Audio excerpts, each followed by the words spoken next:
James Hetfield is definitely one of the best guitar players that have ever walked this earth. Even though I know sort of theoretically how to play Master of Puppets, it's impossible to play it downstrokes the way that he does from start to finish for 7 minutes.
Is your seat in the upright position?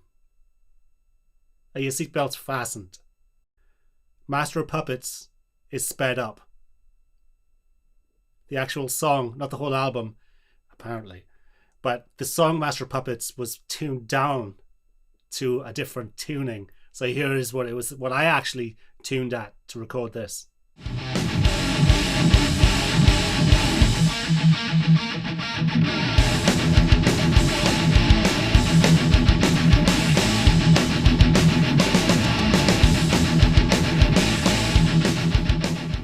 So it's not just tuned down, it's actually lower BPM, beats per minute.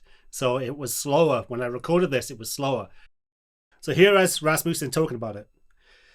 Metallica tuned lower than usual when recording the title track to get the sound as tight as possible.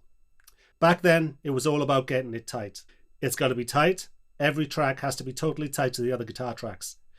Rasmussen recalls in order to achieve the desired optimal sonic tightness, he had Metallica tune their instruments lower than usual when recording Master of Puppets so they could mix the tapes running faster and still have the end result sound in tune. And it wasn't in tune. It wasn't E standard. It's like an in-between tuning. We banged it out a couple of times and decided on the one with the best feeling, the producer said to Rolling Stone, because they have to play it live. Can Hetfield play that whole song through downpicking? Yes. Can he play it as tight as the album? Maybe now, because he's played it a million times. Maybe now he can play it as tight. But to get it that tight in that period, was it the late 80s? Guitar hadn't really evolved to that extent, you know, to get it that tight and that perfect. Like, it was pretty funny seeing me play it back. I can play it at that speed, don't get me wrong. I couldn't last the entire song without flubs, for sure. Without my arm falling off. You have to warm up for half a day. Thanks to Daniel Mothers, who I actually give my tuned tracks to, and he actually put it literally on a tape and sped it up, because this is Circle of Tone, bitch. We don't mess around. So I had to record this and actually think of what is going to happen to the tone when I get this tape sped up, and then that tonally is going to make the voice box sound different to the correct pitch. Mine might be even slightly faster or slower, or maybe it's on speed wise, because I had to guess what they tuned to, you know. So I had to guess tonally what would happen to the shift. You know, I used a different amp. We'll get to the amps later on. The amps are actually, most people get that wrong as well, believe it or not. There's because this is Circle of Tone, and we are the neckbeard's neckbeard when it comes to guitars on YouTube. Yeah, so thanks to Daniel Mothers. And there is a link in the description to his music. So he has his own ambient style music. So if you just want to chill out, listen to some good stuff, he's your guy. So thanks, man. Really, really helped me out. So Metallica, I've seen Metallica live countless times. Even when they were using Mark IIs back live, they never actually sounded like the album. Why is that? Well, tonally, I talked about that voice box thing, because you can never recreate that unless you have some sort of tone matching software. Because what happened to mine, even though I'm using a completely different amp, I'm using what Kirk used for the power section. We'll get to that later on. They slaved the Mesa into the Marshall, into the blah, blah, blah. So I used the JCM 800. So this technically was on Master of Puppets, but not the way you'd think. Even though I use a different amp, so it's not going to sound the same. What I do like about mine, you do hear that those artifacts of it speeding up, where Master of Puppets sounds amazing, but it almost sounds like it's going through a toilet tube, like it's out of phase type of thing. And it does, mine does have that quality. So there are remnants of the Metallica sound just from speeding it up. Ta-da! Why am I holding a different guitar?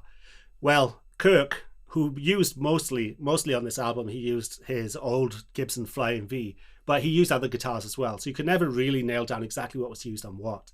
To get tighter, because Metallica were obsessed about being tight, so Kirk didn't play the rhythm. I think most people know that. But to make it sound a little bit more like a band effort, James actually used Kirk's guitar for some of the tracking, where they pan things left to right, and they usually had a distorted one right down the center. If you want some real detailed stuff on this, there'll be lots of links in the description, because there's a lot to go through. So I bought this book on Metallica through the ages. There's lots of really good information about Master of Puppets. And the common thought was that he used this Jackson guitar because he was sponsored by them at the time. And some of the most famous, the one where he's wearing the Mr. Bubbles t-shirt and he has the Flying V, and you can see the Mark IIs in the background and everything's like, oh, that's what he used on Master of Puppets.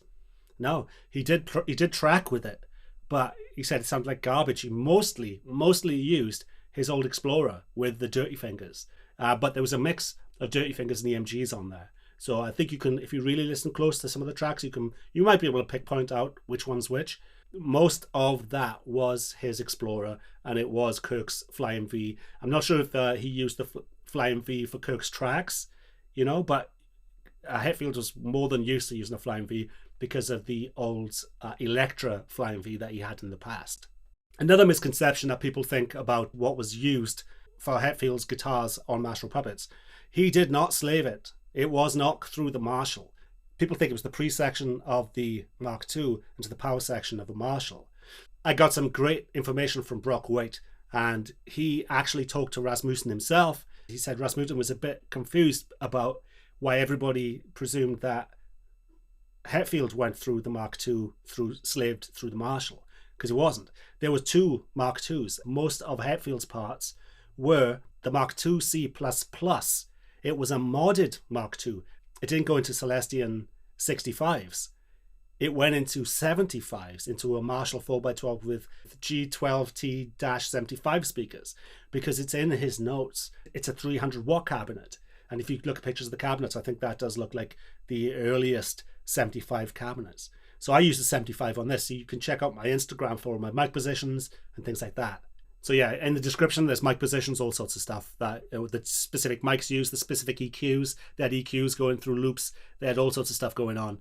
So the misconceptions, it's sped up, it's not the Jackson, it's not slaved. So here's what Brock told me. He said, I was able to talk to Fleming in person about the recording process for Puppets and Justice for All. And he said, there's one mistake that everybody gets wrong, and even Fleming was confused about it. The only time Messrs was slaved was for Kirk's solos, and this was the unmodded Mark II C++, and this was only done on a few songs. So James' main rhythm tones were the Mesa Mark II C++, so that's a normal C++ with additional mod done by Mike B at Mesa. So he got this information from Mike B. But then again, people always say stories, oh yeah, it's my mod that was on Master of Puppets, you know what I mean? So the Mark II C++ was a cymbal class loaded with 4 6L6 GC tubes. So that info comes from Mike B himself. Brock was getting his Mesa modded, and that's where he found out. He was actually in person with Mike B and got that information. So John Petrucci also got the C++ mod, but he was using a 4060 amp, not the cymbal class. Just to close the loop for Kirk, The Mesa Mark II C Plus was slaved into a 1984 2203, like that one. That was loaded with the L34s. So it was modded on the back with a jack for a power amp input to bypass the preamp. So that's on the 2203, I guess. And they had 4 22.3s in total modded this way. So yeah, got to give Kirk his love as well. And I have a slight suspicion there was a wah-wah pedal on there as well. Good stuff, huh? I enjoyed it. So I used the 2 different guitars. Like I used this one and this one. And the bass was kind of academic because I had completely the wrong gear. I do want to get a Rickenbacker. I do want to get a Riot Pro 2. If any guitar manufacturers want to send me something, let me know. And thanks to my patrons of Tone. You guys are awesome, Richard P. and co. We've had a few new sign-ups trying to get me to that magic 100. We have Justice G signed back up. Welcome back, buddy. We have Connie H. We have David A. And we have Rosetta A.P. You guys are awesome. I keep on saying it. I want to get to 100. It's driving me insane. You saw my bass strings. It's beyond a joke now. So, what do you know about that process? If you have any inside information about anything when it comes to Metallica, I really want to learn what they used on the Garage Days Revisited, the the $6 EP, the $5 EP, The Weight. I'm obsessed with that song. It was one of my favorite Metallica recordings, and I want to recreate that. So if you know what was on that, I think it was a 2203. I think it was Marshall's. I might be wrong, but if you know anything, I saw Kirk's Fernandez, and I'd like to know Jason's setup as well on that, because I love you actually hear him on that. So if you know any information about that EP, I'll give you a hand job. All downstrokes.